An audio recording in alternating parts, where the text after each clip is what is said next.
జీవితం ముందుకు పోవటానికి ఏం ఆలోచించాలో అది ఆలోచించాలా. ప్రాబ్లమ్స్ ఉన్నాయా లేవా? అందరికీ ఉన్నాయి ప్రాబ్లమ్స్. చాలామంది సార్ డిఎల్సిపి కంప్లైంట్ పెట్టుకొని నేను వర్క్ చేయలేను సార్ అంటాడు. ఎవడి క్లాసు నువ్వు డిఎల్సిపి కంప్లైంట్ పెట్టుకొని వర్క్ చేయకపోతే? ఉన్నాయి సార్ ప్రాబ్లమ్స్, క్లియర్గా అవుతాయి మెల్లమెల్లగా. నువ్వు బావి దోమన్నప్పుడు దోవి నీళ్ళు రావడానికి ఇదేమన్నా మనం దేవతలు తిరుగుతున్న యుగంలో లేవు మనం. కొన్ని ఉంటాయి ప్రాబ్లమ్స్ ఉంటాయి, పాజిటివ్గా అర్థం చేసుకొని ముందుకెళ్ళాలి. మేము చేరినప్పుడు ఎక్కడో 100 కిలోమీటర్ దూరం వెళ్ళి డిఎల్సిపిలో ప్రోడక్ట్ తెచ్చుకునేటోళ్ళం. మేము చేరినప్పుడు 300 కూడా ప్రోడక్ట్స్ లేవు. ఇప్పుడు 450 ప్రోడక్ట్లు వచ్చినాయి. అగ్రి గ్రాన్యువల్స్తో మన సైడ్ పాయింట్లన్నీ చేసుకోవచ్చు. ఇప్పుడు మేము చేరినప్పుడు లేవు అవి. చేసేవాడు చేస్తున్నాడు పరిస్థితులు ఎలా ఉన్నా కూడా, అవునా కాదా? ఈ డిఎల్సిపిలు ఇవి అవి సాకులు చెప్పేవాడు సాకులు చెప్పి కూర్చుంటానే ఉన్నాడు. సాకులు చెప్పేవాళ్ళు ఎప్పుడు సంపాదించలేరంట. కొంతమంది మన ప్రవీణ్ సార్ కలిస్తే కంప్లైంట్ చేయడానికి మాట్లాడుతూ ఉంటారు. నాకు భయం పాపం కంప్లైంట్ చేయడానికి. ఎంతోమంది కంప్లైంట్ చేస్తూ ఉంటారు. మనం కూడా కంప్లైంట్ చేస్తే ఓవరకు ఏం ఉపయోగం? నేను గురువు గారు బాగున్నారా, మంచి చెడ్డ ఎలా ఉండని అడుగుతా. అందుకని నా ఫోన్ ఎమ్మటే లిఫ్ట్ చేస్తాడు.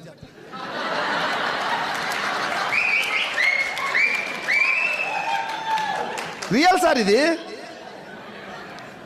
నా టీం వాడు కూడా నాకు కొంతమంది చేస్తారు ఫోన్లు. చూస్తా ఈడు కంప్లైంట్ బాక్సా, ఇది కంప్లైంట్ బాక్స్ అయితే నా మైండ్ ఎందుకు దమా ఖరాబ్ చేసుకొని తీసి పక్కన పెడతా. కంప్లైంట్లు ఉన్నాయి, కేసీఆర్ దగ్గర ఉన్నాయి, చంద్రబాబు దగ్గర ఉన్నాయి, జగన్ దగ్గర ఉన్నాయి, మోడీ దగ్గర కూడా ఉన్నాయి సమస్యలు. వాళ్ళ సమస్యలు చూడలే. 2024 ఎలక్షన్లో మళ్ళీ గెలిచి అధికారంలో కూర్చొని వాళ్ళు చూస్తున్నారు. మనమేమో కంప్లైంట్లు పెట్టుకొని మనం ముందుకు పోలేకపోతున్నాం. ఈ కంప్లైంట్లు చెత్తంతా తీసి పడేయండి బూట్ క్యాంప్ ద్వారా. ఒకటే, గెలవాలి గెలవాలి గెలవాలి, గెలిచి తీరాలి. డిసైడ్. పేదరికం మీద మన యుద్ధం ప్రకటించాలి. మన పేదరికాన్ని నిర్మూలించుకోవాలా? మనం గెలుద్దాం, పక్కనోడిని గెలిపిద్దాం. గెలిచి నువ్వు మాట్లాడు, సమాజంలోకి నలుగురికి స్ఫూర్తిని అవుతావు. ఈ పేదరికం నుంచి బయటపడాలి మనందరం కూడా. ఈ నిరుద్యోగ సమస్య మీద మనం యుద్ధం చేస్తా ఉన్నాం వెస్టీజియన్స్గా. ఎంతో మంది ఈరోజు మన వెస్టీజీ ఫ్యామిలీకి వచ్చి ఎంటెక్లు బీటెక్లు చేసి పార్ట్ టైంగా వెస్టీజ్లో జాయిన్ అయ్యి ఈరోజు 1,00,000, 2 లక్షలు, 3 లక్షలు తీసుకొని ఉద్యోగాలు నోటిఫికేషన్ పడితే అప్లై చేయట్లే. ఈరోజు నిరుద్యోగ సమస్య నిర్మూలిస్తున్నావా లేదా?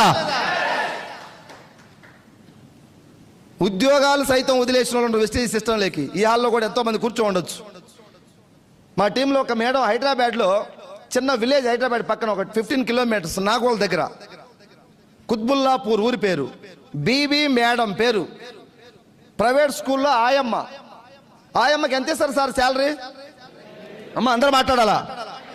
ఎంత ఇస్తారో మాకు తెలియదు అన్నమాట. ఎంతో కానీ చెప్పండి. 5, 6, 7 మీ నోటికి వచ్చిన చెప్పండి. 5, 6 వేలు. అయితే ఆమె 8 ఇయర్స్ పనిచేసిందంట.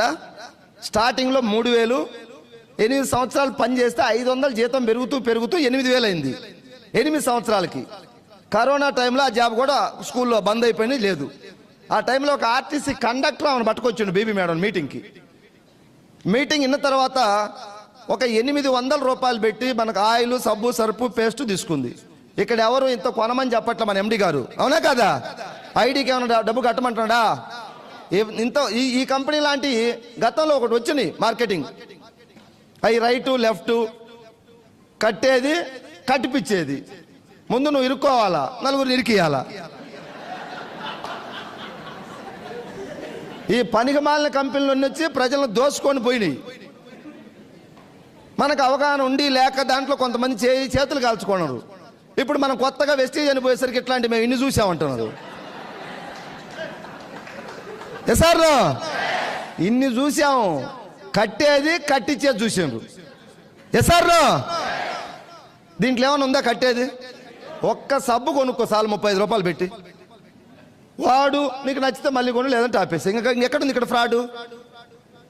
చాలా మంది అవగాహన లేకుండా బయట సమాజంలో మనకి ఈ కంపెనీలో మనం స్టార్టింగ్ డేస్లో మనం ఏదో వెస్టీజ్ గురించి పోయి వాళ్ళకి చెప్తే వాళ్ళు మనల్ని డిస్కరేజ్ చేస్తారు పూర్తిగా. మన ఛార్జింగ్ మొత్తం తీసేస్తారు, బుట్ క్యాంప్ ఛార్జింగ్ అంతా. అరే పిచ్చోడా నీకేం తెలుసు? ఇట్లాంటి నేను ఇన్ని చూశాను. 6 నెలల కన్నా ఎక్కువ కనుకుంటే నా చెవి ఎత్తా, నా కాలు ఎత్తానంటారు కొంతమంది. అలాంటి మాటలు విని ఆగిపోమాకండి మీరు. నేను స్టార్టింగ్ స్టేజీలో డిస్ట్రిబ్యూటర్గా ఉన్నప్పుడు ఒక 2-3 మీటింగ్స్కి వచ్చిన ఇక్కడికి వస్తే మన ఎందుకో తెలియదు కానీ మన ఎంట్రుకలు మొత్తం నిలబడతాయి, లేచి రోమాలు బూస్ బంప్స్ వస్తాయి. అక్కడికి పోతే ఏమవుతుంది సార్, మనకు తగిలిన వాళ్ళు ముదురు తగులుతారు. వాళ్ళు ఏ విధంగా ఒక విధంగా నేను డిస్క్రైబ్ చేస్తాను అంతే, నీ మాటలతో. అయ్యా నాయన లేచి నిలబడుతున్నారు, తిరుగుతున్నారు, ఎవరో తిరిగితే ఇక్కడ ఈ డయాస్ మీదకి వచ్చి డ్యాన్స్ చేయాల్సి వస్తుంది లేస్తే. ప్లీజ్, ఆ వైట్ షర్ట్ ఇంకా తిరుగుతానే ఉన్నాడు.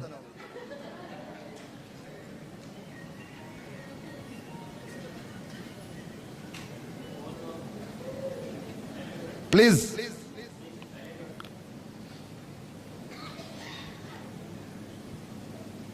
చూడు అబ్బాయి, ఒక అబ్బాయి లేట్ వల్ల నా మైండ్ మొత్తం మళ్ళీ అడిపోయింది ఫోకస్. నాది డీజిల్ బుల్లెట్ లాంటిది.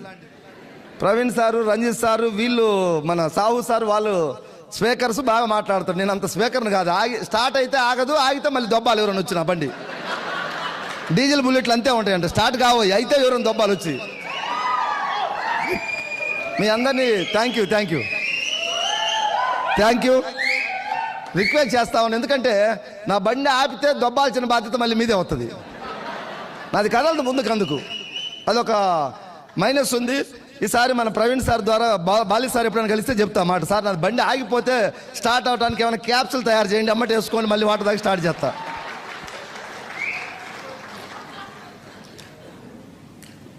ఎక్కడ దాకా చెప్తున్నా సార్ నేను?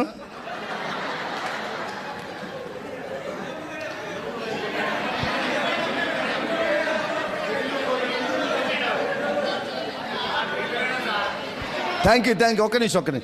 ఇంతమంది చెప్తే నాకు అర్థం కావట్లేదు. మీరు కూడా ఫీల్డ్కి ముగ్గురు వెళ్ళినప్పుడు డబా అప్లైన్ చెబుతుంటే మళ్ళీ డౌన్లైన్ ఒకటి చెబుతాడు, మధ్యలోకి వచ్చి మధ్యలో వాడు ఒకటి చెబుతాడు వచ్చి. ఇన్ని చెబితే వాడు కన్ఫ్యూజ్ అవుతాడు, అవునా కాదా? కాబట్టి ఫీల్డ్కి వెళ్ళినప్పుడు తెలిసినా తెలవకున్నా, ఇప్పుడు కొత్త ప్లాన్ మారింది మనకు. 5, 8, 10, 11 ఉండేది గతంలో. ఇప్పుడు మనకు 12 అయింది, 16 అయింది. 5, 8, 12, 16, అవునా కాదా? మీరు నలుగురు పోయింది ప్లాన్ చెప్పడానికి ఒక చోటకి, ఎవరో ఒకరు స్టార్ట్ చేసాడు. 5, 8 పొరపాటున 10 అని అనుకో, నువ్వు ఎమ్మటే పెట్టి ఆపు మాకు, మళ్ళీ 12, 16 అని మాకు చెప్పని ఏం మునిగిపోయింది.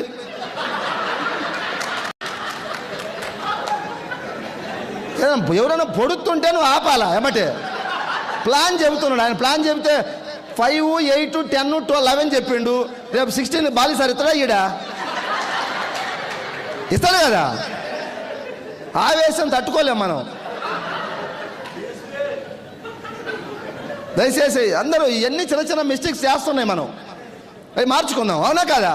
అది మంచి అయినా చెడు అయినా స్టేజ్ మీద చెప్పేటప్పుడు మాట్లాడినవాడు అంతే. తర్వాత కిందికి వచ్చిన గురువు గారు అది ఏదంటే ఏదో సందర్భానుసారంగా కావాలని ఏమన్నా కొన్నిసార్లు కన్విన్స్ చేయాలా, లేకుంటే కన్ఫ్యూజ్ చేయాలా. ఏం చేయకుంటే మరి ముందుకు పోదు. ఇది ఏం చేసినా మంచిగా చేస్తున్నాం మనం.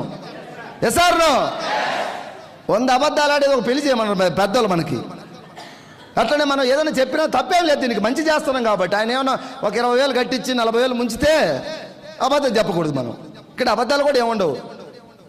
ఇంతమంది చెప్తే నాకు పాయింట్ అయితే కనిపించలేదు. ఎవరైనా ఒక్కరు చెప్పండి ప్లీజ్, నేనేం మాట్లాడుతున్నా.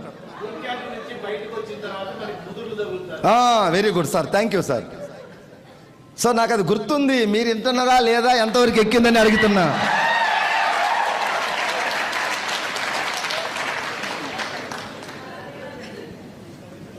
బూట్ క్యాంప్ నుంచి బయటకు వచ్చి నాకు ముదురులు తగులుతారా లేరా? ఆ ముదురులు ఏం మాట్లాడతారంటే ఇది 6 నెలలకు గ్యారెంటీకి పోతుంటారు, గట్టిగా చెప్తారు వాళ్ళు. స్టార్టింగ్లో మనకు అంత ధైర్యం, అంత వాళ్ళతో ఢీకొని అంత ఇది లేదు. ఒకటి మీరేమంటే బూట్ క్యాంప్కి వెళ్ళాము మేము, ఇన్కమ్ తీసుకున్న వాళ్ళు చాలామందిని చూసామంటారు. 10 లక్షలు వస్తున్నాయి ఎంఎస్ఆర్కి అంటారు. మీరు పోయి నిజంగా నువ్వు చూసినవా? వాడేదో చెప్పాడు అనుకో స్టేజ్ మీద వచ్చి, నువ్వు చూసినవా?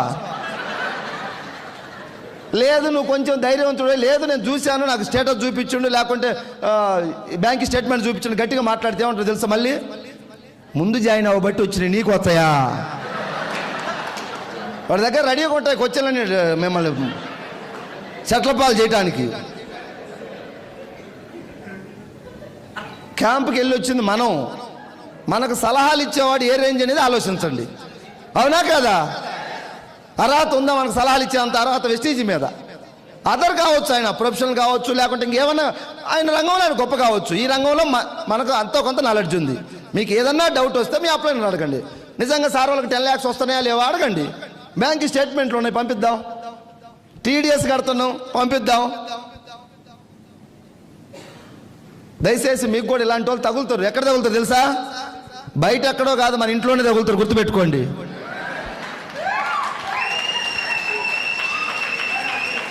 ఓకేనా? ఎవరు చెప్పినా మీరు డిసైడ్ అవ్వండి. ఇక్కడ ఒకవేళ మీ ఇంట్లో మీ హస్బెండే వద్దన్నాడు, తెలిసా తెలియకనా? తెలిస్తే చేతులు ఎత్తి మొక్కాలు వెస్టీజీకి, అంతే, నో డౌట్.